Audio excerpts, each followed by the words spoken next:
Bapak? Alhamdulillah, baik. Ramai sekali ya Pak? Ramai sekali.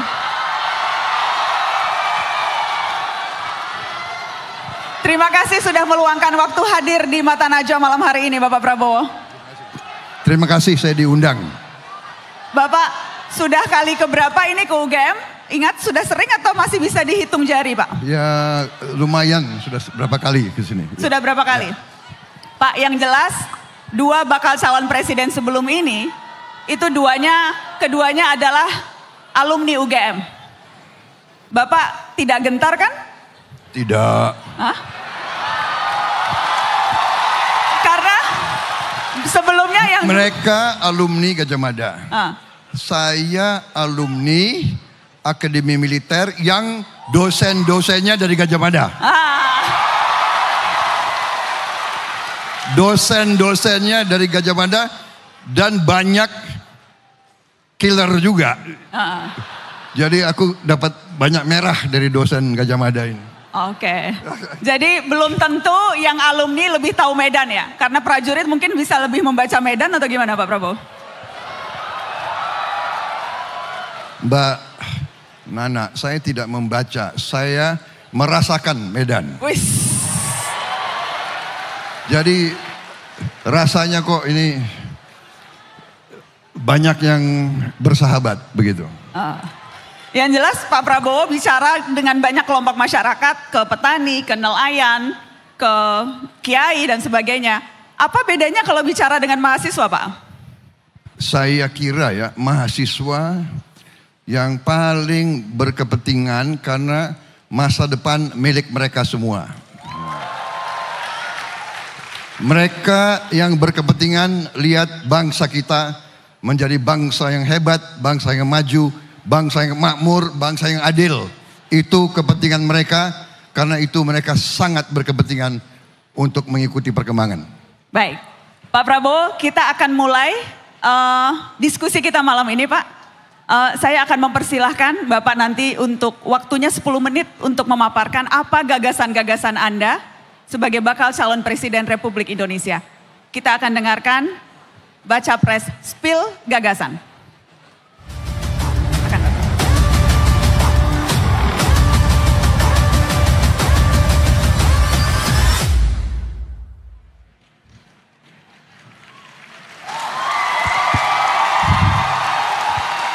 Terima kasih atas undangan yang diberikan kepada saya.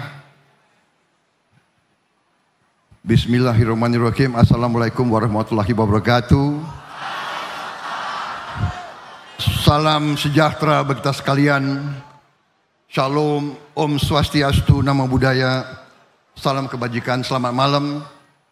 Saudara-saudara sekalian, terima kasih undangan ini, kehormatan bagi saya. Saya sebetulnya mau agak protes. Gagasan besar untuk negara besar seperti Indonesia kok hanya dikasih 10 menit. Tapi saya berusaha untuk patuh, disiplin. Saudara-saudara, karena saudara-saudara akademisi, saya akan langsung saja ya bicara, tetapi kita harus mulai selalu dari dasar pemikiran. Jadi yang saya beri judul, strategi saya, gagasan saya beri judul Strategi Transformasi Bangsa Menuju Indonesia Emas 2045. Karena intinya adalah semua institusi dunia, semua pakar mengambil kesimpulan bahwa semua indikator ekonomi Indonesia menunjukkan bahwa kita pada tahun 2045 akan menjadi negara keempat atau kelima termakmur di dunia. Kalau demikian, secara ringkas kita harus tahu ya, Saya tidak akan mengulangi tujuan nasional. Kita semua sudah mengerti tujuan nasional dari Undang-Undang Dasar 45. Tapi kita langsung saja kepada target Indonesia Emas itu apa? Kalau kita bicara target Indonesia Emas, apa yang kita maksud? Yang kita maksud produksi nasional kita, produksi domestik bruto, apa yang disebut PDB kita, yang sekarang atau 2022 itu 1,3 triliun US dollar. Ya. Tahun ini 23 saya baru dapat laporan kita sudah mencapai 1,4 triliun. Target kita tahun 2045 adalah 9,8 triliun. Berapa kali lipat? Kemudian ranking kita sekarang 16 besar, kita menuju 5 besar. Income kita, penerimaan kita adalah 4.580, kita menuju 30.000 dolar Amerika per kapita. Ini masalahnya adalah per kapita. Saudara-saudara, untuk menjadi negara yang lompat, menjadi negara makmur, kita tidak mau jadi negara middle income. Kita mau jadi negara high income. Kita harus tumbuh minimal 6%, kalau bisa 7% tiap tahun. Itu adalah target. Saudara-saudara, apa yang sudah dicapai oleh Pak Jokowi, pemerintah ini adalah membangun suatu landasan yang solid.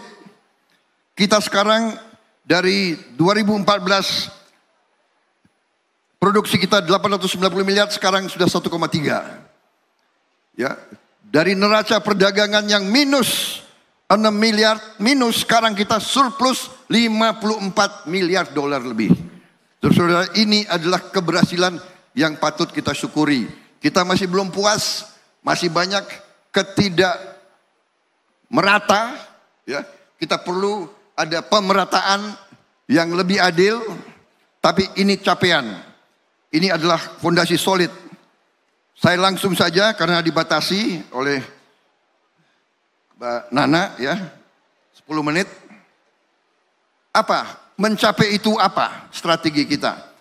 Saya dengan pakar-pakar, saya dibantu pakar-pakar, profesor-profesor yang terpinter, ada kurang lebih, sekarang ada kurang lebih 60 pakar ya, di berbagai bidang, Polexos Budmil, dan terutama ekonomi.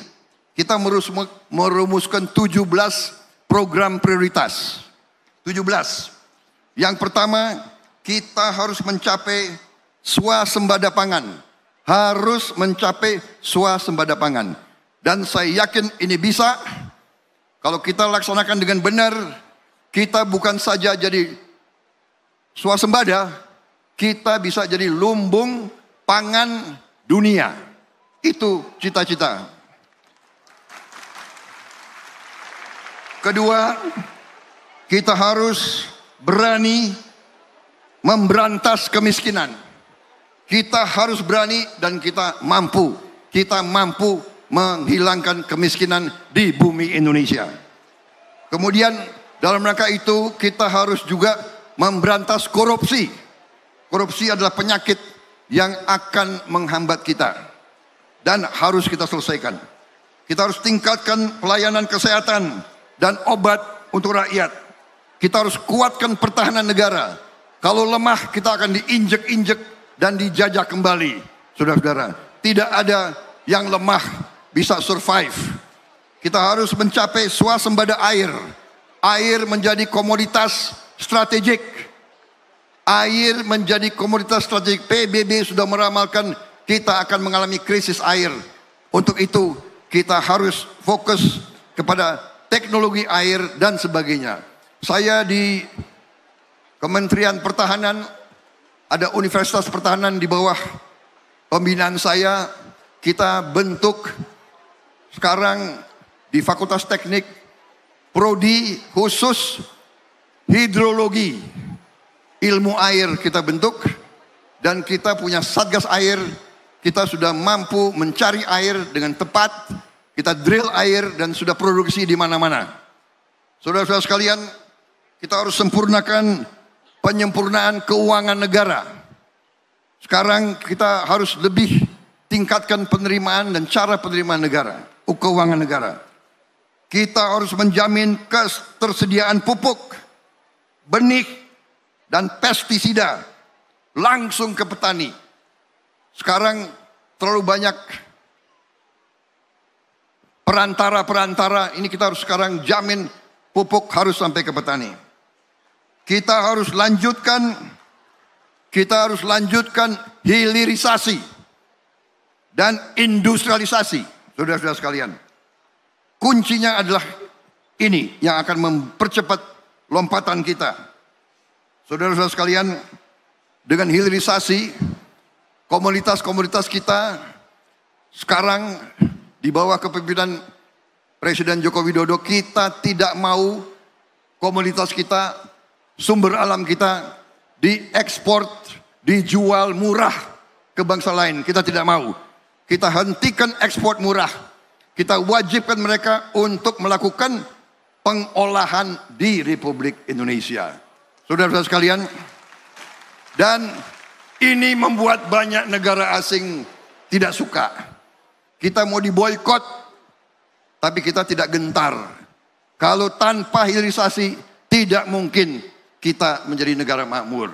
Sebagai contoh, 1 kilang minyak di Jepang. 1 kilang minyak di Jepang, limbahnya diolah oleh 40 perusahaan. 40 perusahaan. Kemudian hasil 40 perusahaan itu digunakan oleh 40.000 pabrik, 40.000 perusahaan. Bayangkan, kalau kita punya pengolahan-pengolahan di Indonesia, nikel, smelter-smelter di Indonesia, boksit, semua smelter di Indonesia, semuanya kita bisa bayangkan berapa ratus ribu pabrik, berapa ratus ribu perusahaan akan dibuat di Indonesia. Ini pekerjaan untuk saudara-saudara sekalian, untuk mahasiswa-mahasiswa, untuk anak-anak kita semua. Kita tidak mau anak-anak kita hanya mendapat pekerjaan dengan upah rendah, kita tidak mau. Kita ingin menjadi negara yang maju, saudara-saudara sekalian.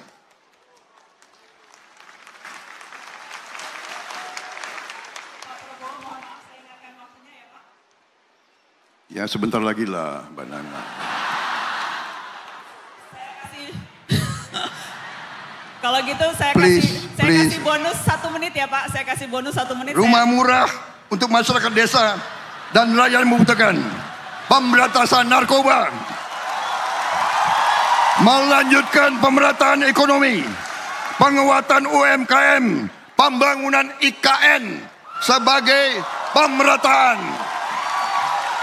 Reformasi politik, hukum dan birokrasi. Menjamin pelestarian lingkungan hidup. Pelestarian seni budaya dan peningkatan ekonomi kreatif dan prestasi olahraga.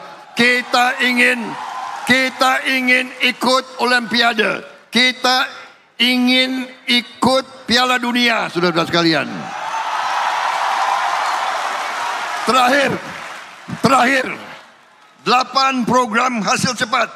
Membangun sekolah-sekolah unggul terintegrasi di setiap kabupaten, mencetak, memproduksi lumbung pangan, melanjutkan program Kartu Indonesia Sehat, Kartu Indonesia Pintar, Kartu Sembako, Kartu Prakerja, program Keluarga Harapan, memberi makan siang dan susu gratis di sekolah, serta bantuan gizi untuk ibu-ibu hamil. Mendirikan penerimaan negara. Tingkatkan rasio penerimaan negara dari PDB menjadi 20%. Saudara-saudara sekalian, menaikin gaji guru, aparatur sipil negara, TNI Polri, dan kepala desa dan perangkat desa. Terima kasih. Selesai.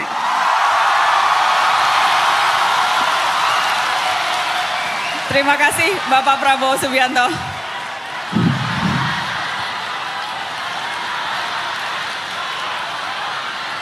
Silakan Bapak.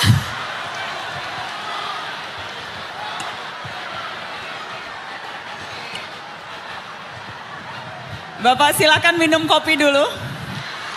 Biasanya Pak Prabowo tuh kalau udah minum kopi jadi lebih semangat. Silakan Pak. Kopi Hambalang Pak. Alhamdulillah. Mic Bapak ada di sebelah kanan Pak.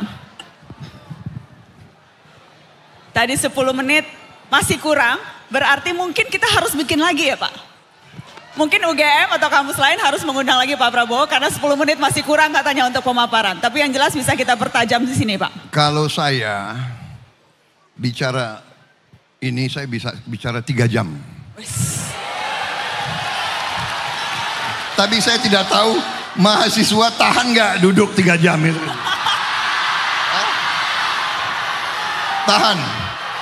Tahan. Kalau begitu lain kali kita bikin 3 jam, tapi yang lain-lainnya juga perlu 3 jam, biar semuanya sama rata. Terserah. Terserah ya Pak. Terima kasih Pak Prabowo, nanti saya yang atur.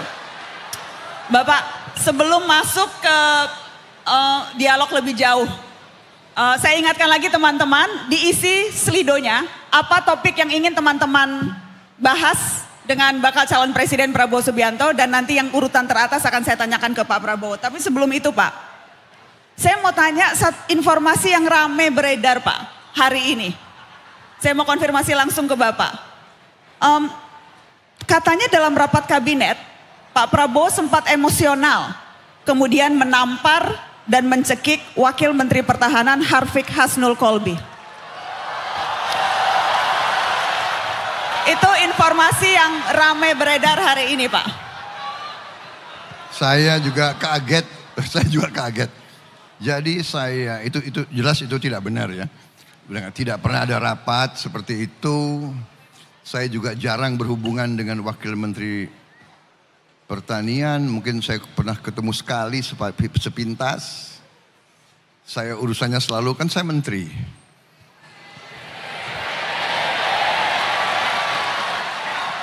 Aku menteri, urusannya sama menteri.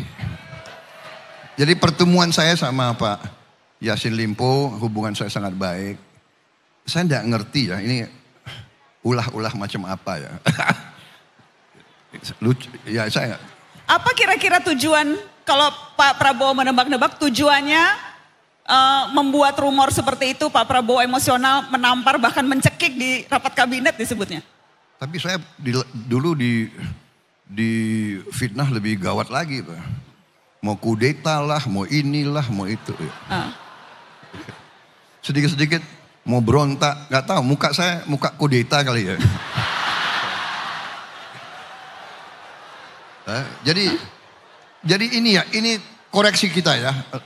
Ini adik-adik mahasiswa, aku manggilnya adik-adik ya. Gak enak kok manggil. Pantasnya kalian tuh anak-anakku. Tapi enggak ya, nanti rasanya tua banget enggak ya sudah. Adik-adikku. Adik-adik mahasiswa, nanti kalian akan ambil alih negara ini. Ini negara masa depan kalian punya. Kalau jadi pemimpin jangan seperti itu, enggak usah, ya kan? Baik-baik aja. Demokrasi itu harus baik-baik. Ya ini adu gagasan. Hanya jangan 10 menit, tapi oke lah.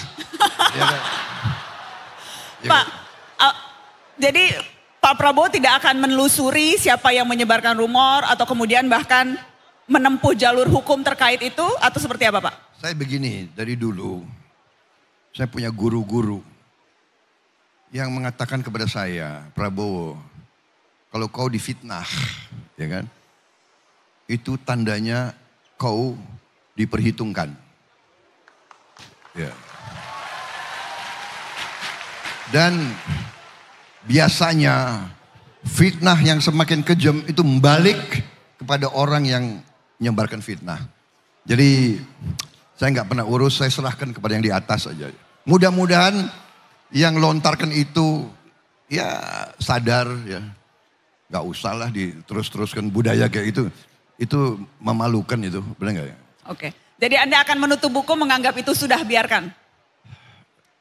Ya. Baik, kalau gitu saya juga move on ke pertanyaan lain Pak. Karena Anda kayaknya cuek menanggapi fitnah itu. Saya nggak cuek, tapi ya masalah bangsa kita terlalu banyak, terlalu besar. Dan ya udah. Nggak benar itu ya. Pak Prabowo, saya ingin mulai dengan meminta klarifikasi lagi Pak. Di statement Bapak menyikapi politik uang. Jadi Anda sempat bilang, kalau ada yang mau bagi-bagi uang terima saja. Itu juga uang dari rakyat kok. Kalau dibagi terima saja, tapi ikuti kata hatimu, pilih yang kau yakin akan berbuat terbaik untuk bangsa dan anak-anak. Saya mau mengklarifikasi Pak, apakah itu artinya Anda mewajarkan politik uang Pak Prabowo? Oh, sama sekali tidak. Anda harus tahu maksud saya tidak boleh ada politik uang. Tapi kenyataannya kan orang yang istilahnya menghalalkan segala cara akan melakukan. Nah ini kita harus mendidik rakyat untuk tidak terpengaruh. Kalau dia mau bagi-bagi uang, ya kan? Terima aja, tapi jangan ikuti. Berarti akan patah sendiri. Lama-lama nggak mau dibagi lagi. Itu maksud saya. Ya. Pak, tetapi pendidikan politik. Tetapi apakah itu artinya pendidikan politiknya justru tidak tepat? Karena kalau pendidikan politik, rakyat disampaikan kalau ada yang bagi uang jangan diterima uangnya. Oh, sebaiknya jangan diterima. Tapi kalau banyak rakyat kita yang sangat sulit hidupnya, ya kan? Dia yang penting dia tidak terpengaruh. Jangan dia terpengaruh, itu akan patah, benar nggak? Maksudnya itu beri uang kan untuk membeli dukungan, membeli kesetiaan, membeli. Itu kan sama dengan menyogok. Nah, kalau dikasih uang tapi tidak mau diikuti, ya patah tujuannya. Karena begini Pak, yang sempat ramai juga, salah satu ketua umum Partai Koalisi Indonesia Maju, itu bagi-bagi uang 50.000 ke nelayan Pak. Siapa yang Anda maksud? Yang saya maksud adalah Zulkifli Hasan, ketua umum PAN Pak. Ya. Tapi Pak Zulkifli tidak nyapres, tidak nyagup, tidak nyalek, tidak nyabut. Dia tidak mau jadi kepala desa pun. Jadi dia orang yang suka sedekah. Pak Prabowo, tetapi saya kenal Pak Zulkifli Hasan. Pak, Dia di Lampung membangun sekolah unggulan. Sekolah unggulan yang dia bangun dengan uang dia sendiri. Dia seorang pengusaha.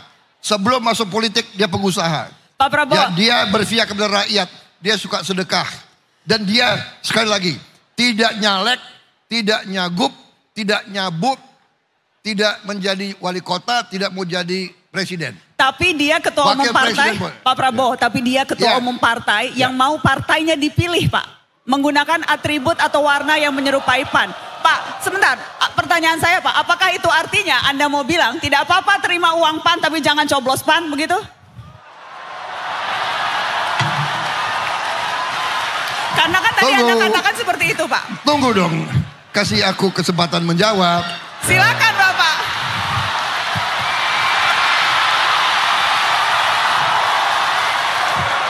Saya katakan, terima uangnya, ikuti hatimu. Kalau hatimu tidak suka PAN, jangan pilih.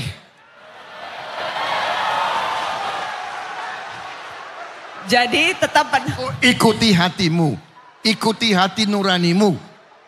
Apa yang kurang jelas? Tapi ya, apakah setidaknya Bapak sependapat bahwa politik uang itu salah satu yang membuat demokrasi di negeri ini tantangannya luar biasa dan biaya politiknya jadi luar biasa Pak? Setuju. Setuju. Karena itu di mana-mana saya bicara, mohon juga para pakar dari Fakultas Politik, Hukum, coba pikirkan, cari sistem yang memungkinkan sistem pemilihan pemimpin dan wakil kita tidak mahal. Mari kita belajar. Kalau kita belajar di negara-negara lain ya pemerintah yang banyak ambil alih biaya untuk politik. Kemudian sistemnya dibuat supaya tidak mahal. Ini yang saya inginkan, saudara-saudara. Ibu. Pak Prabowo, tadi 2 bakal capres lainnya saya tunjukkan LHKPN mereka. Jadi saya juga ingin tunjukkan harta kekayaan Pak Prabowo. Kita lihat bakal calon presiden dari Koalisi Indonesia Maju, harta Prabowo Subianto tertinggi di antara baca pres yang lain, Pak. 2,04 triliun rupiah.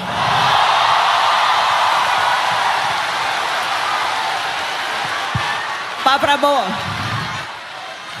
apakah kalau disambungkan dengan perbincangan kita sebelumnya, biaya politik yang tinggi, apakah itu artinya Bapak relatif aman karena toh duit Bapak banyak padahal sudah nyapres 3 kali? Mbak Nana, saya sudah jadi pengusaha 20 tahun lebih, ya. Dan kalau Anda mengerti bisnis, ada perbedaan antara aset yang dinilai, ya, tanah aset dinilai, ada nilainya, dan cash, uang yang bisa dipakai.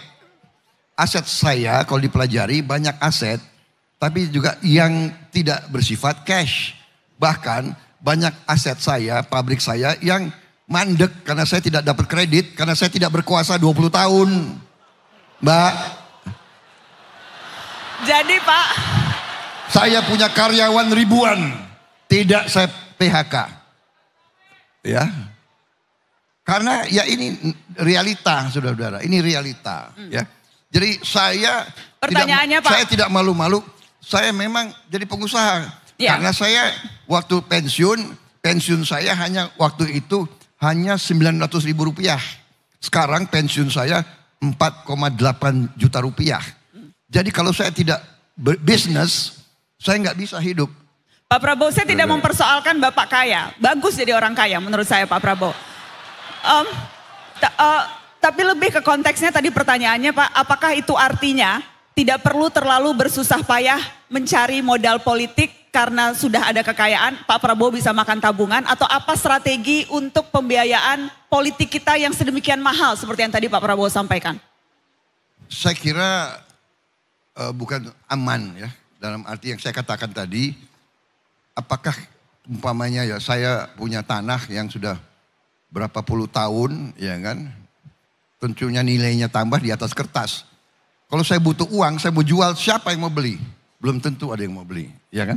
Tapi saya akui, dalam beberapa keadaan terjepit, saya hidupnya dari jual aset. Saya hidupnya. Kadang-kadang saya, dan ini tidak saya anjurkan kepada semuanya. Tapi kadang-kadang saya terpaksa. Saya jual aset, saya jual tanah untuk membiayai kebutuhan-kebutuhan partai saya dan sebagainya.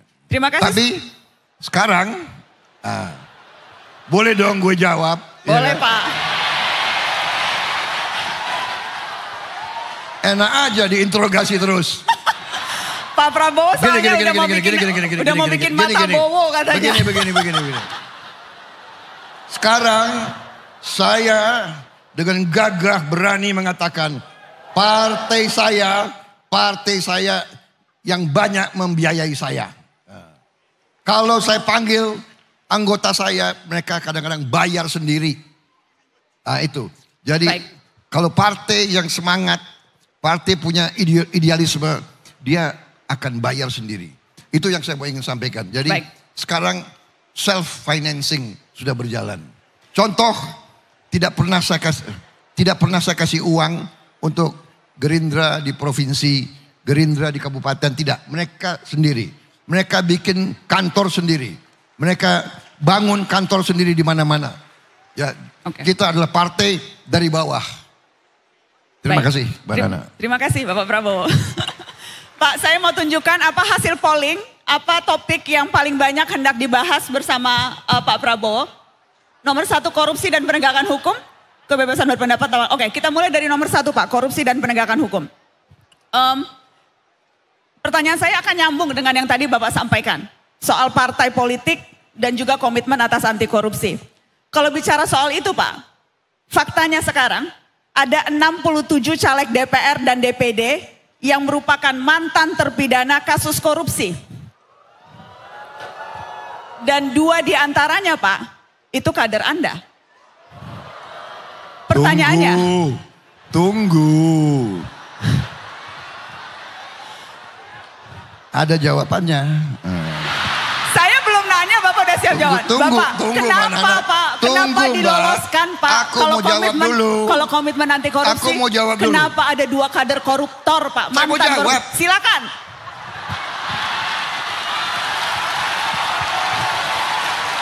Dua calon itu sudah saya coret.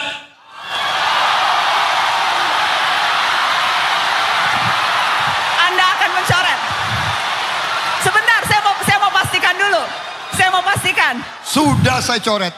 Karena informasi ini belum dibuka ke publik. Anda katakan malam ini di mata Najwa 2 caleg itu akan Anda coret dari. Sudah saya coret. Sudah dicoret.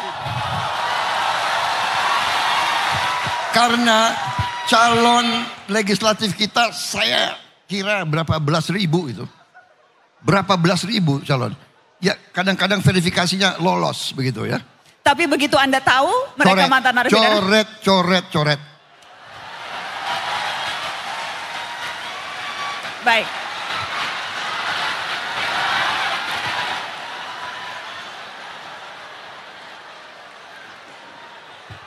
Yang juga menarik, kalau kita bicara soal korupsi Pak Prabowo, ada satu hal yang saya kerap ingat Anda sampaikan. Tidak ada toleransi untuk korupsi di ya, Partai Anda Gerindra. menyampaikan itu, tidak ada toleransi dan Anda juga sempat bilang hukuman seberat-beratnya untuk koruptor. Karenanya saya ingin tahu, apa hukuman terberat versi Prabowo Subianto untuk koruptor Pak?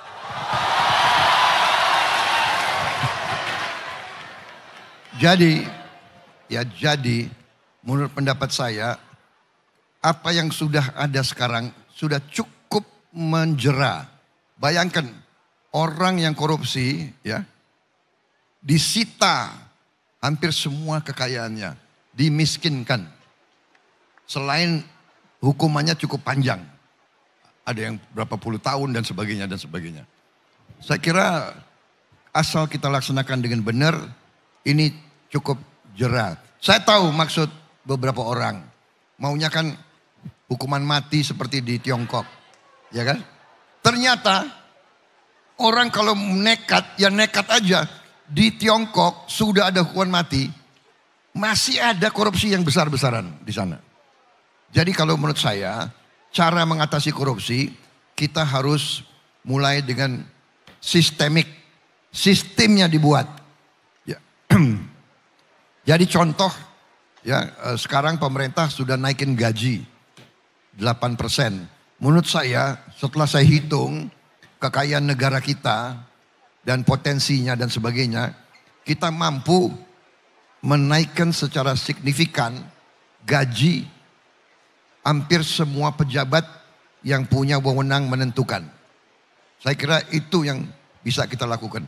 Ada beberapa contoh di negara-negara Afrika, pejabat-pejabat yang berhasil 5 tahun melaksanakan tugasnya, di ujungnya dikasih bonus yang cukup besar. Kemudian kalau kita lihat contoh di banyak negara, untuk pejabat-pejabat tertentu disiapkan rumah sakit, dia bisa berobat dengan baik, gratis. Disiapkan juga perumahan, dia pensiun, dia bisa punya rumah sendiri. Kemudian anak-anaknya bisa sekolah asal memenuhi persyaratan akademis. Jadi istilahnya dibagi kompensasi dalam bentuk pelayanan in kind begitu. Nah, saya kira ini bisa banyak mengurangi korupsi. Ya. Pak Prabowo, bicara soal penegakan hukum dan aparatnya, penting juga untuk memastikan kelembagaan yang solid. Dan tadi saya berdiskusi soal isu KPK dan kepolisian dengan 2 bakal calon presiden yang lain. Karenanya saya juga ingin tahu pendapat Anda soal itu. Mulai dengan kepolisian Pak. Apakah ada rencana Anda untuk mereformasi kepolisian? Saya kira semua institusi harus kita kaji Yang mana kita rasakan kurang pas ya kita perbaiki. Itu namanya reformasi, reformasi hukum, reformasi institusi dan sebagainya. Saya kira yang paling penting adalah pengawasan diri. Ya, otokritik atau auto pengawasan, kita minta semua institusi membenahi diri dan itu harus dikendalikan oleh sistem yang kuat. Dengan sistem audit, dengan BPK yang aktif, dengan BPKP yang aktif, dengan KPK yang aktif, ini membuat jerat. Kalau kita lihat kepolisian sekarang, kita lihat beberapa jenderal-jenderal pun dihukum. Jenderal-jenderal yang seolah berkuasa bisa dihukum. Ini juga terjadi di lingkungan komunitas pertahanan. Ada beberapa jenderal yang menyeleweng di lembaga-lembaga kita. Kita minta kejaksaan untuk usut. Kita berikan kejaksaan dan kalau tidak salah mereka sudah dihukum. Mereka dalam penjara sekarang. Jadi saya termasuk yang undang BPKP, BPK, KPK dan kejaksaan untuk masuk ke lingkungan Kementerian Pertahanan dan TNI semuanya. Kalau bicara KPK, Pak Prabowo, apa penilaian Anda atas KPK hari-hari ini, Pak? Kalau kita lihat ya di masyarakat, saya kira masyarakat masih menilai KPK sangat bermanfaat. Sangat bermanfaat, Pak. Atas dasar apa Pak penilaian itu? Karena misalnya sebagian pihak menilai justru independensinya menjadi tercederai karena beragam alasan. Salah satunya karena posisi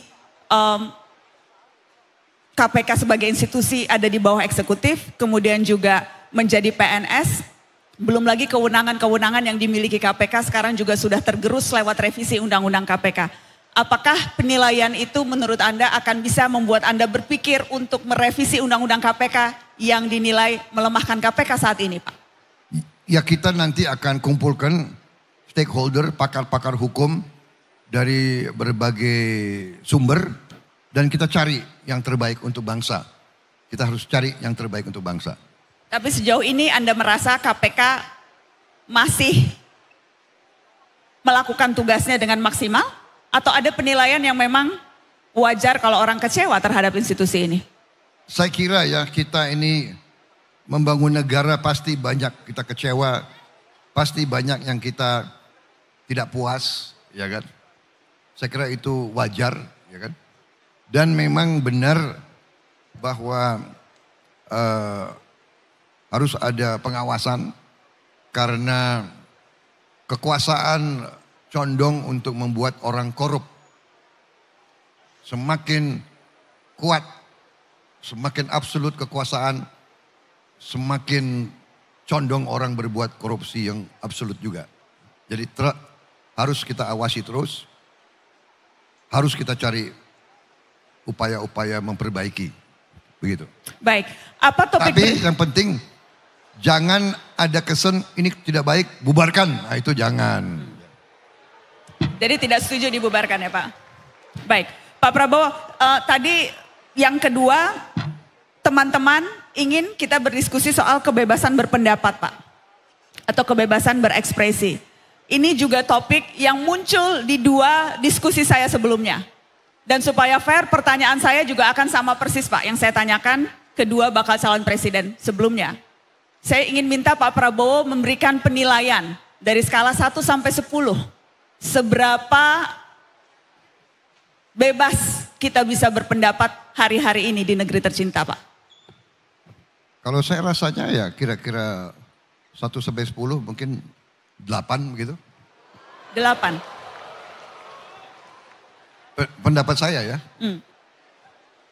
Yang harus kita awasi kalau tadi ya penipuan, kebohongan, hoax, kebohongan publik.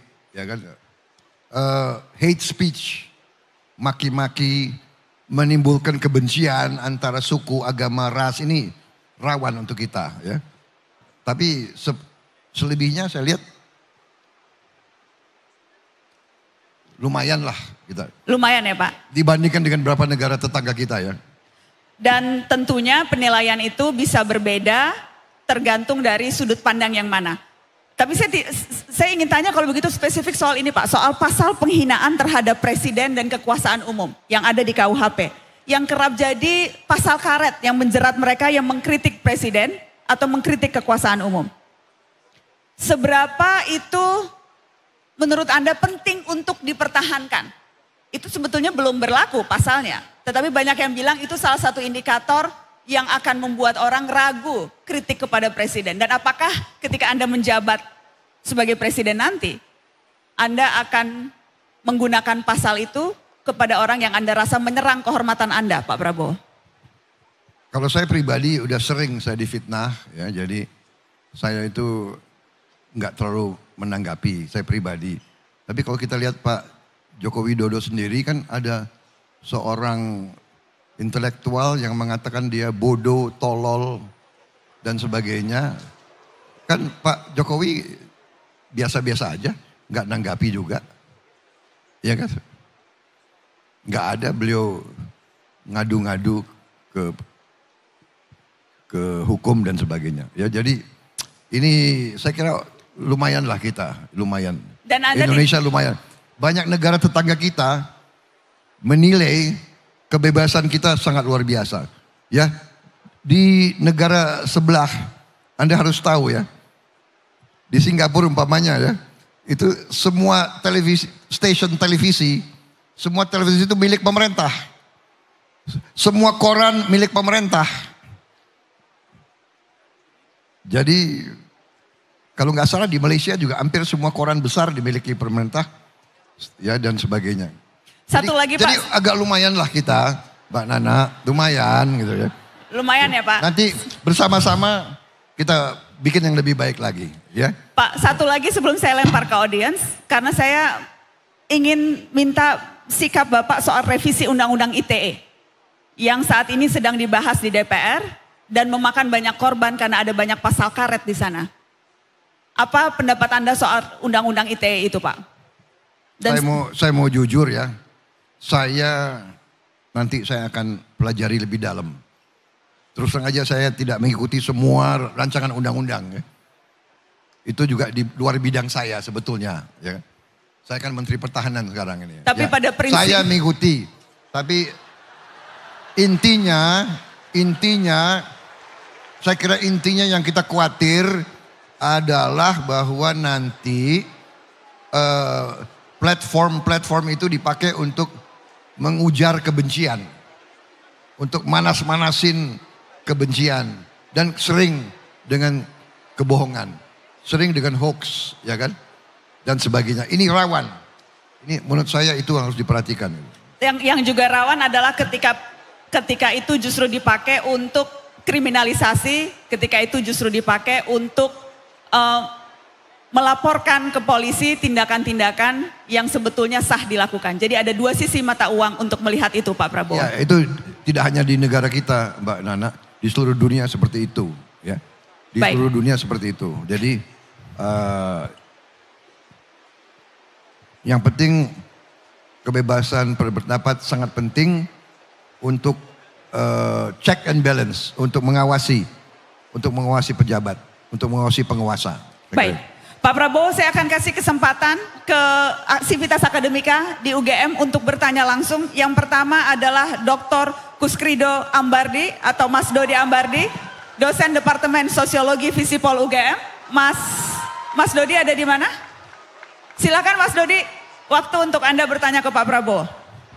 Oke, terima kasih. Selamat datang Pak Prabowo di UGM dan semoga sehat selalu. Saya mengikuti dari judul yang Anda sampaikan tadi tentang transformasi bangsa menuju Indonesia Emas tahun 2045. Kemudian saya mengikuti dari poin yang pertama sampai 17 yang ada di slide. Di sana saya melihat bahwa penekanannya itu pada pembangunan ekonomi, kemajuan ekonomi, dan seterusnya. Sehingga kemudian saya menjadi bertanya-tanya, transformasi bangsanya di sana, bangsanya di mana ya? Karena saya merasa selama 2 pemilu terakhir itu bangsa ini agak sedikit terkotak-kotak, kemudian ada polarisasi, sehingga kemudian ketika seandainya tadi segala kesejahteraan itu mau dicapai, pendistribusian antar kelompok itu bisa berproblem. Nah, itu biasanya pengkotak-kotaan itu menimbulkan ketegangan sosial dan kemudian kadang-kadang pecah menjadi konflik. Dan itu siklusnya selalu muncul di setiap pemilu presiden. Baik. Nah, pertanyaan saya sekarang, kira-kira Pak Prabowo, bangsanya ini yang terkotak-kotak dan kemudian terpecah-pecah, itu agenda Pak Prabowo untuk menyelesaikan seperti apa? Dan saya berharap yang agak konkret Pak Prabowo. Nah, terima kasih. Terima kasih Mas Dodi. Baik, karena Bapak berdiri, saya juga berdiri jawabnya. Jadi, kalau menurut pendapat saya, dan pakar-pakar yang saya himpun, kunci daripada kesulitan bangsa adalah bahwa banyak di rakyat kita yang mengalami kemiskinan. Yang sulit mendapat pekerjaan, kalau dapat pekerjaan penghasilannya tidak cukup. Banyak anak-anak kita yang kurang gizi, ya. Saya baru dari Mua di Maluku. Saya disambut anak-anak SD. Saya tanya, umur kamu berapa? Saya mengira umurnya 4 tahun. Badannya begitu kecil. Dia menjawab, saya umurnya 9 tahun. Di sebelahnya saya tanya, kamu umurnya berapa? Saya kira dia umur 5 tahun. Dia jawab 10 tahun. Jadi ini tidak bisa. Kita harus transformasi. Kita harus hilangkan kurang gizi. Kita harus hilangkan kemiskinan. Kita harus mencapai negara yang kita inginkan. Hilangkan korupsi. Dengan bagaimana? Dengan perbaikan gaji, perbaikan investasi dan sebagainya. Ini nanti menuju kepada apa yang Bapak cita-citakan. Kita tidak ingin ada permusuhan, kita tidak ingin ada pengkotak-kotaan. Tapi kalau orang susah, kalau orang miskin, kalau orang tidak ada harapan, kalau orang tidak ada pekerjaan, dia mudah dikotak-kotakan. Dia mudah dibikin panas, dia mudah dibikin saling membenci. Kita hilangkan akar persoalannya. Akar persoalannya kita harus hilangkan kemiskinan dari Republik Indonesia. Itu jawaban saya. Bukan masalah ekonomi atau masalah apa. Ini adalah masalah kebangsaan. Jadi tidak bisa anak-anak kita seperti ini. Dia akan kalah bersaing. Dia tidak bisa jadi apa-apa kalau kita tidak segera intervensi. Ini menurut saya, ini keyakinan saya. Dan saya percaya dengan semua yang kita lakukan, kita intervensi, kita nanti akan menuju masyarakat yang lebih tenang, lebih dewasa. Juga kita harus perbaiki pendidikan kita. Dengan pendidikan, dengan sekolah-sekolah yang bagus, guru-guru yang bagus, kita nanti mendidik generasi muda yang tidak mau dikotak-kotakan. Itu jawaban saya. Terima kasih. Terima kasih Pak Prabowo. Saya akan langsung persilahkan ke Profesor Insinyur Siti Malkamah MSc PhD IPU Engineer Akademisi UGM dari Sekolah Pasca Sarjana. Assalamualaikum Pak Prabowo. Ibu Prof Siti, ya silakan. Silakan Prof. Assalamualaikum Prof Siti, ya. Pak Prabowo. Tadi Bapak menyampaikan program prioritas 17. Ada swasembada banyak hal ya Pak. Ada pangan, ada air, energi, kemudian hilirisasi. Nah untuk mencapai itu tentu saja kita sangat membutuhkan research and development yang sangat kuat dan berkelanjutan. Kalau kita lihat di banyak negara yang maju, yang kemudian bisa melakukan berbagai swasembada dan sebagainya, itu kan dana risetnya itu sangat besar. Kemudian kerjasama antara institusi penelitian, perguruan tinggi, kemudian juga industri swasta, BUMN, UKM dan sebagainya, itu kan sangat baik. Nah, apa komitmen Bapak untuk bisa mewujudkan hal itu? Karena untuk mewujudkan itu kan memang butuh political will. Dan itu kan tidak mudah. Sehingga semuanya itu yang kita butuhkan, kita tahu apa yang kita butuhkan, bisa kita buat, sehingga kita tidak perlu membeli. Sebetulnya kita bisa. Karena seperti di UGM ini ada 20 fakultas dan sekolah, banyak sekali ilmuwan yang sangat berpotensi, tetapi penelitiannya itu mandek, tidak sampai ke hilir karena ada masalah pendanaan, kemudian juga kalau hasil penelitiannya itu sudah ada, itu sulit sampai ke hilir, sampai ke produk. Saya kira itu mohon bisa konkret Pak, komitmen Bapak dan apa yang akan Bapak lakukan. Terima kasih. Terima kasih Prof. Siti, silakan Pak. Terima kasih Profesor. Benar. Litbang kita harus kita lipat gandakan, sangat benar. Tapi ujungnya Ibu sendiri sudah mengatakan, kita butuh pendanaan. Berarti ujungnya ya uang. Jadi makanya saya sebut transformasi bangsa. Kita perlu menghimpun kekuatan ekonomi kita, uang harus dikumpulkan, sistem harus diperbaiki supaya ada uang untuk investasi di litbang, di sekolah, di universitas dan sebagainya.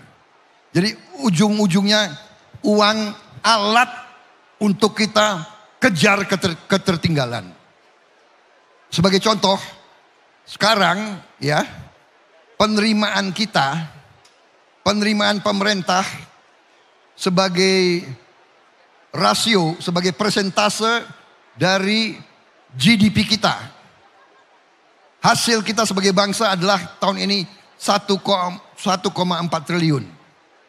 Penerimaan pemerintah, ya pajak dengan non pajak sekarang berada di sekitar 12%. 12 sampai 14%. Kalau ada slide ditayangkan. Kalau Vietnam itu 23%. Thailand itu 18%. Artinya kalau yang sekarang 14% kita sama dengan Vietnam, berarti dari katakanlah 14 sampai 23 nanti penerimaan kita bisa naik 9%. Katakanlah kita tidak mau terlalu optimistis, kita konservatif saja. Kalau naik sampai 20%, berarti dari 14 ke 20 adalah 6%. Kita hitung, 6% dari 1,4 triliun. 10% adalah 140 miliar dolar tambahan. 5% adalah 70 miliar dolar. Berarti kalau kita naik 6%, mungkin kita sekarang bisa berada di 80 miliar dolar. Tambahan. 80 miliar dolar tambahan. Belum lagi kita bisa dari beberapa efisiensi dan beberapa prioritas. Sekarang hutang Indonesia dibandingkan rasio terhadap domestik bruto kita, PDB kita, sekarang adalah sekitar 39%. Salah satu terendah di dunia. Ya. India kalau tidak salah 60%. Kita ini 40%. 39. Artinya banyak sekali yang kita bisa dapat. Inilah dengan uang yang lebih kita akan investasi yang lebih baik di bidang research and development.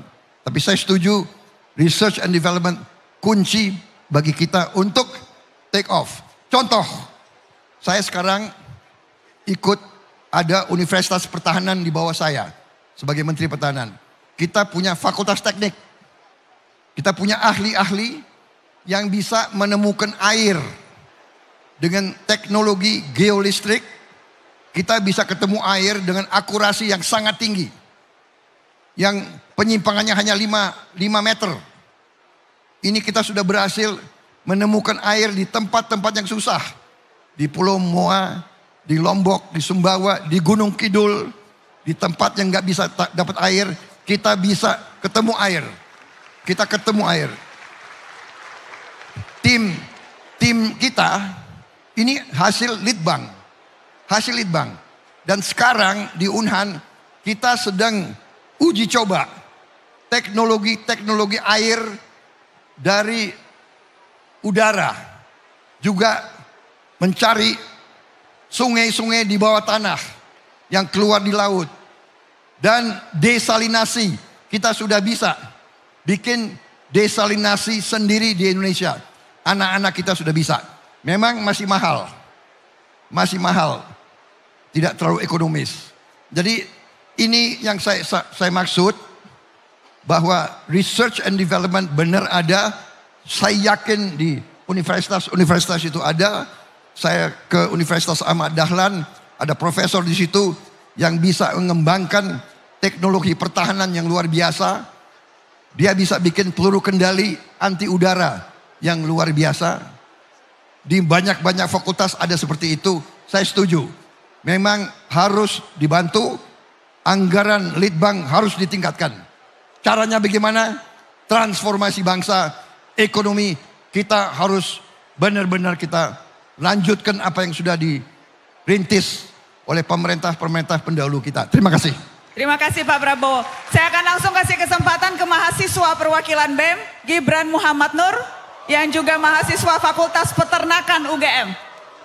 Dari mahasiswa perwakilan BEM, silakan. Gibran ada di mana?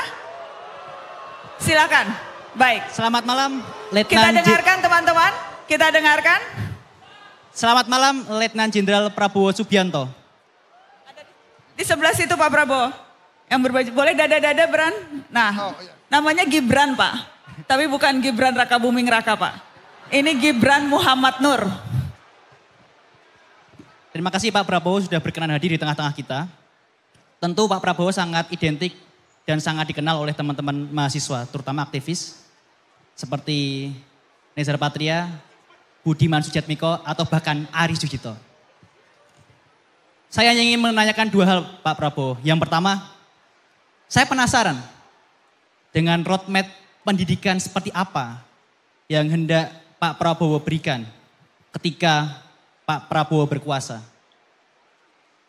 Sangat memprihatinkan Pak Prabowo soal pendidikan saat ini, mulai dari PTNBH, alokasi pendidikan yang 20% yang ternyata hanya 2,6% dana yang dikelola oleh Kementerian Pendidikan. Pak Prabowo, omong kosong Indonesia emas jika akses terhadap pendidikan terbatas. Omong kosong Indonesia jaya jika akses untuk pendidikan hanya untuk orang-orang kaya. Pertanyaan kedua Pak Prabowo, kondisi kebebasan berpendapat seperti apa yang ingin Pak Prabowo bentuk ketika Pak Prabowo menjadi presiden? Kondisi sekarang seperti Dago Elos, diskusi yang diberantas, sangat memprihatinkan Pak Prabowo. Kita nggak ingin ketika kita berdiskusi, dikriminalisasi, dipenjara, atau bahkan diculik. Terakhir Pak Prabowo, ketika ada tamu dari Jogja, mayoritas tentu akan membawa oleh-oleh Pak Prabowo. Dan kami juga ingin memberikan oleh-oleh untuk Pak Prabowo. Ini kami membuat sebuah kajian yang kami tujukan langsung kepada Mas Ganjar, Mas Anies, dan Pak Prabowo Subianto. Satu hal Pak Prabowo yang ingin kami tanamkan, kita ingin para baca pres masuk ke dalam kampus dengan gagasan dan pulang dari kampus dengan membawa tuntutan dan kajian. Sekian, terima kasih. Terima kasih.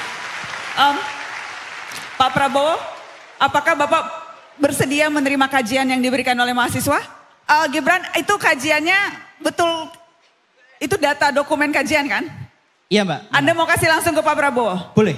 Boleh ya Pak? Boleh silakan maju Gibran, langsung dikasih kajiannya. Boleh langsung dikasih.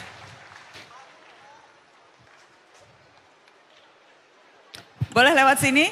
Jadi ini kajian yang dilakukan oleh teman-teman BEM atau teman-teman dari mana?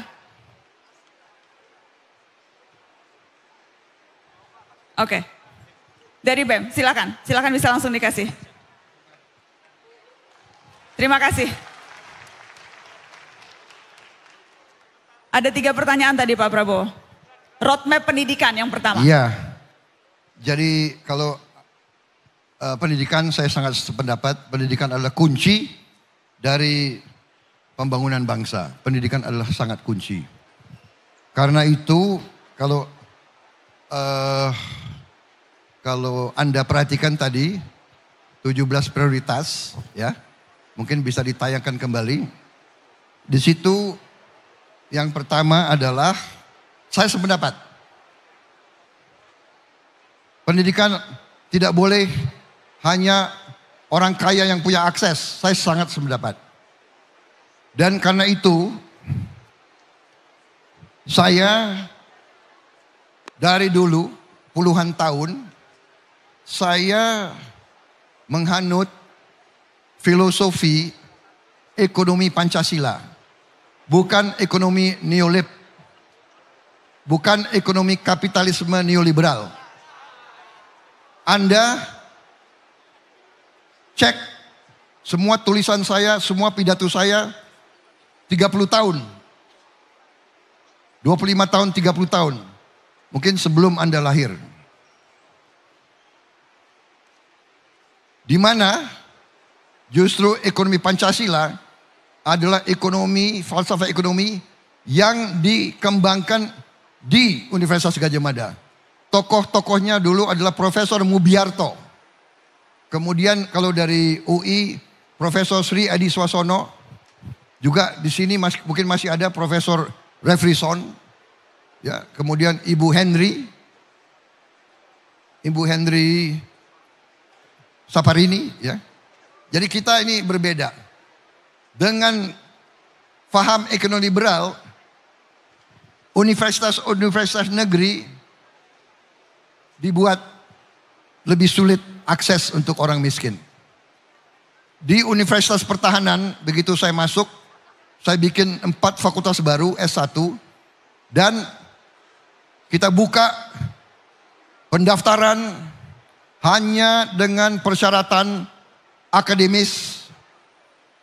Tidak ada rekomendasi, tidak ada anaknya siapa, bayar berapa. Anda boleh cek di Universitas Pertahanan, tidak ada uang pangkal, tidak ada apa-apa. Ini yang kita terapkan. Saya sangat setuju. Dan itu komitmen saya akan berjuang sekeras tenaga untuk semua universitas negeri dan sekolah negeri tidak boleh dipungut bayaran oleh siswa-siswanya. Itu masalahnya adalah masalah keyakinan ideologi. Saya percaya dengan Undang-Undang Dasar 1945. Di mana di situ pasal ekonomi yang menurut saya kunci daripada transformasi bangsa itu ada pasal 33. Di mana pasal 33 itu jelas perekonomian kita disusun atas dasar azas kekeluargaan. Kemudian juga dalam ayat 2-nya cabang-cabang produksi yang penting bagi negara dan yang menguasai hajat hidup orang banyak dikuasai oleh negara. Yang terakhir, bumi dan air dan kekayaan alam yang terkandung di dalamnya dikuasai oleh negara dan dipergunakan untuk sebesar-besar kemampuan rakyat, termasuk pendidikan. Jadi, dan kalau Anda lihat 17 program saya, coba dilihat. Salah satu yang terpenting kalau dilihat dari segi pendidikan, roadmap yang Anda cari sangat jelas di situ, makan siang untuk semua anak Indonesia. Di sekolah, di pesantren, di sekolah swasta dan negeri di usia dini. Karena dengan gizi yang baik, dia bisa menempuh pendidikan yang baik. Dia bisa belajar dengan baik. Dia tidak membebani orang tuanya. Orang tuanya tenang. Dia akan diberi makan dengan gizi. Kita akan hilangkan stunting. Kita akan hilangkan kurang gizi. Itu pendidikan, roadmap saya pendidikan. Kemudian Anda lihat saya juga tadi 17 program prioritas. Di situ menaikin gaji guru. Menaikin gaji guru itu roadmap. Kualitas pendidikan diperbaiki. Kemudian kita bisa memberi kualitas hidup yang baik. Kemudian di situ juga masalah pendidikan. Saya ingin bentuk sekolah unggul terintegrasi di setiap kabupaten. Sekarang ada sekolah-sekolah unggul hanya di beberapa provinsi. Kita turunkan ke kabupaten. Kita sudah hitung ini pendidikan benar. Pendidikan adalah kunci lompatan kita untuk menjadi negara maju. Saya kira itu dari saya di bidang roadmap pendidikan ya. Oke. Yang selanjutnya beliau tanya soal jaminan kebebasan berpendapat jika nanti Bapak menjadi presiden. Saya kira saya sudah jawab tadi ya. Mbak Nana sudah saya jawab banyak soal kebebasan berpendapat. Kebebasan pendapat itu hak asasi yang paling penting. Tapi itu tidak boleh dipakai untuk mengujar kebencian dan perpecahan. Tidak boleh.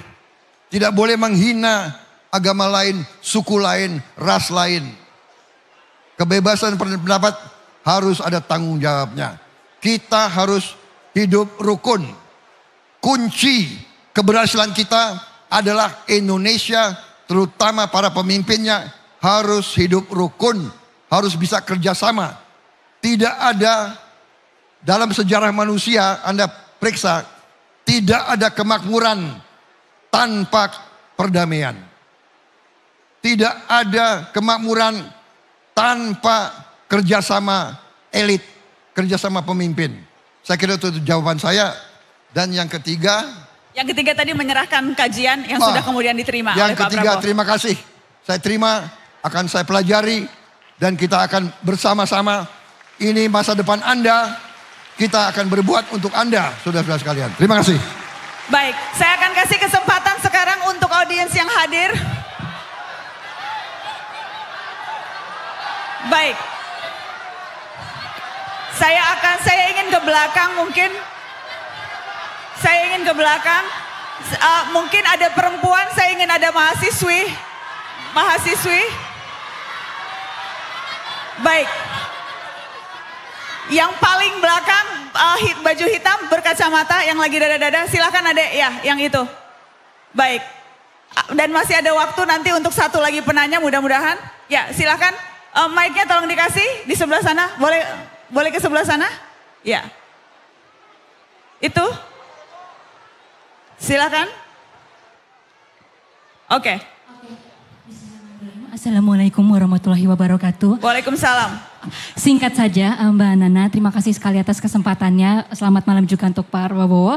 Karena ini singkat, saya mau izin pantun juga tapi terakhir, karena ini singkat sekali. Namanya siapa adek? Nama saya Salsa. Dari? Salsa dari Museum Serat Holistik Kehidupan Susilawati Susmono. Jadi saya dari perwakilan museum. Perwakilan museum? Iya Pak. Oke, singkat saja ini. Pak Prabowo, sudah sejauh mana pembuktian Bapak pribadi soal Pancasila sebagai dasar negara, terutama sila pertama ketuhanan yang Maha Esa?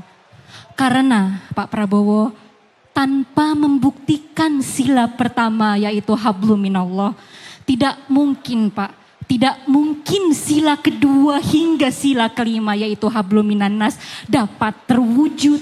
Baik. Apalagi sekarang lagi rame mendirikan rumah ibadah buat agama-agama minoritas itu kian sulit dan kaitan politik dengan agama selalu ricuh Pak. Baik. Itu saja dari saya, terima kasih banyak. Terima kasih, Patunnya hari Rabu, hari raya rindu.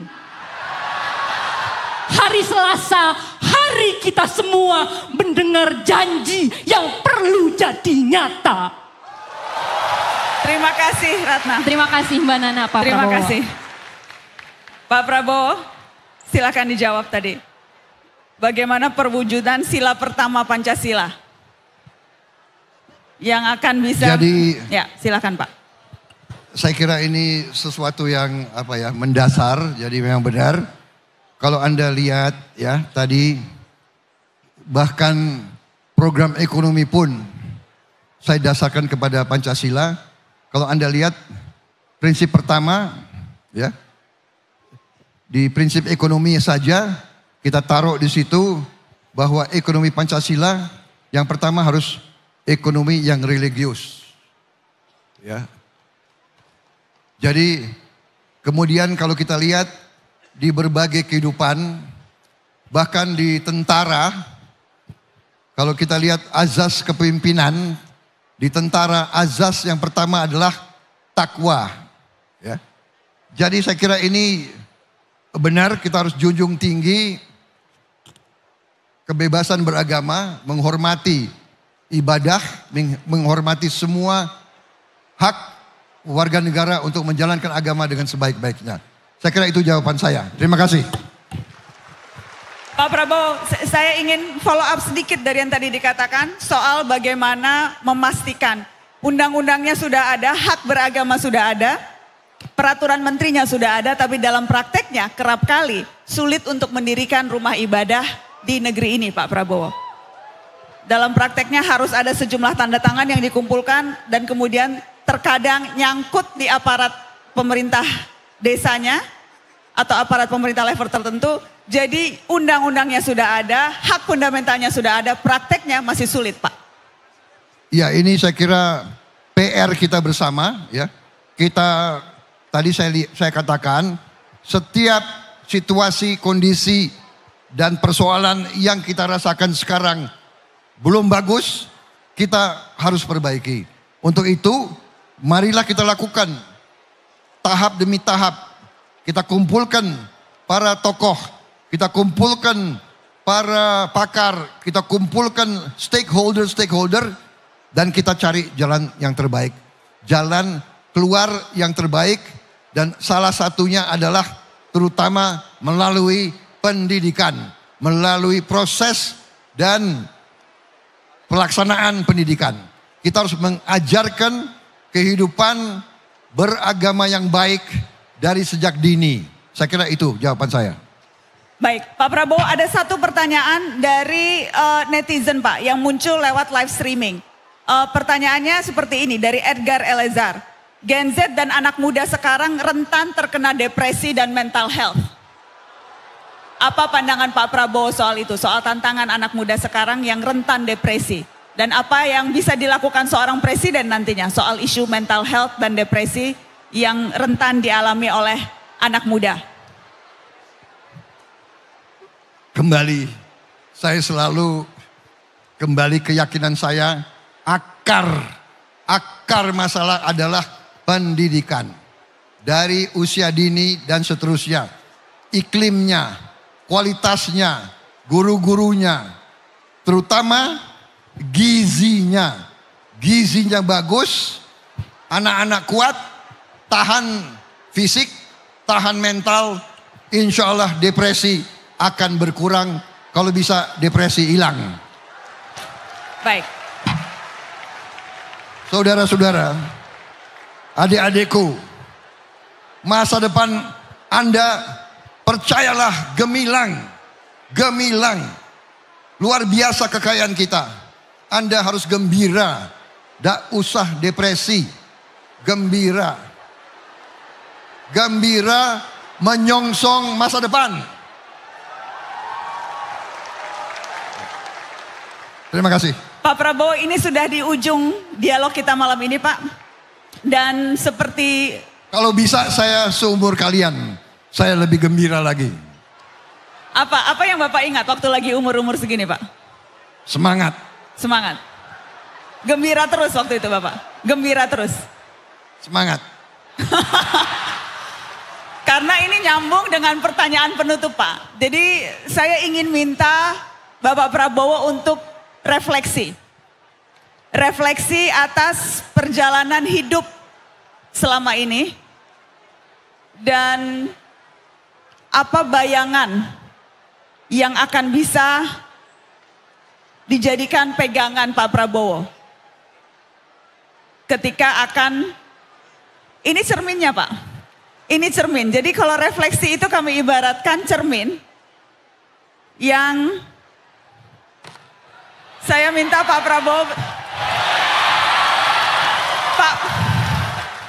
Pak belum selesai Bapak, saya mau minta Bapak berkaca lagi. Bapak berdiri di sini, kapan lagi ngerjain Menhan kan? Bapak, saya ingin Anda berefleksi Pak Prabowo atas segala hal yang sudah Bapak lalui selama ini. Bapak jangan kemana-mana, Bapak refleksinya di depan kaca Pak. Udah cukup. Jadi maksudnya Bapak di sini sambil berkaca, berbicara pada diri sendiri, refleksi. Gue udah berkaca. Refleksi kan? Refleksi Bapak. Jadi begini ya, adik-adikku. Pak sambil lihat. Ya gini, saya mau cerita. Pak banyak yang minta berkaca iya, Pak. Saya mau cerita, saya sudah berkaca. Oke. Saya ingat, adik-adik, saya mau cerita ya. Saya lahir tahun 51. Ya. Kita baru 1 tahun merdeka. Ya. 6 tahun.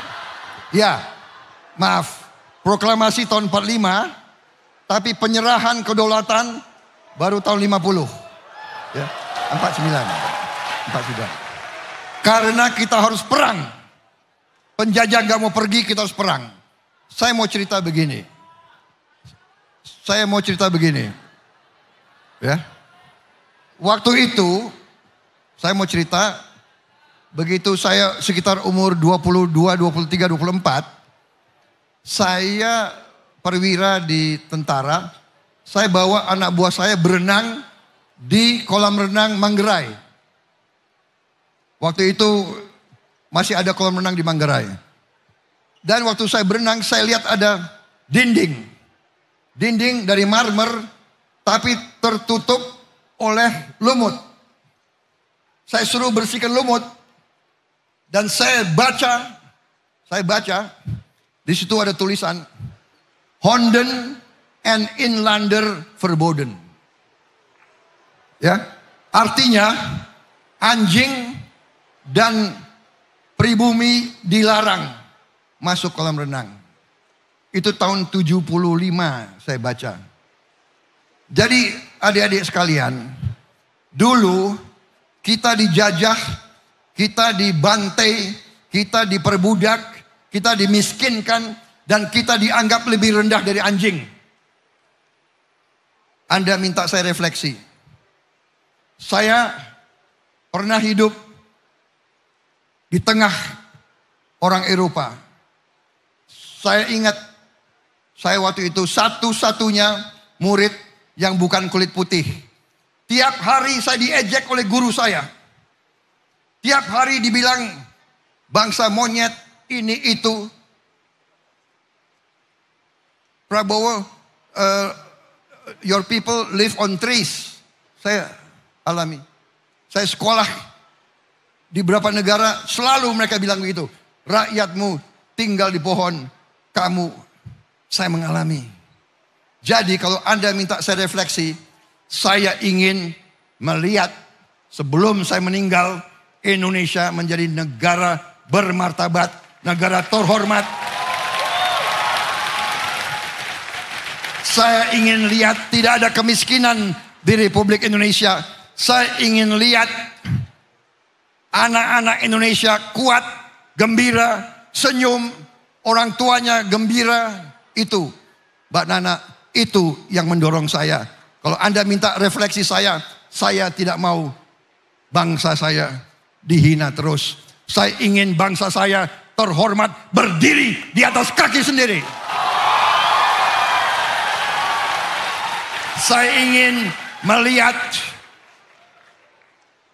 adik-adik saya ini semua, nanti kau pakai mobil buatan Indonesia.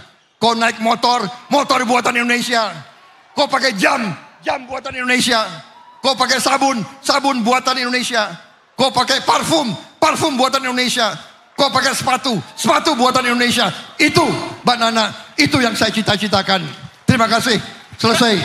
Prabowo Subianto, bakal calon presiden Republik Indonesia. Kita kasih tepuk tangan sekali lagi untuk Bapak Prabowo Subianto. Pak Prabowo, terima kasih banyak sudah hadir malam ini di UGM. Terima kasih sudah hadir di Mata Najwa. Sekali lagi dong untuk Bapak Prabowo Subianto.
Strategi saya, gagasan saya beri judul Strategi Transformasi Bangsa Menuju Indonesia Emas 2045.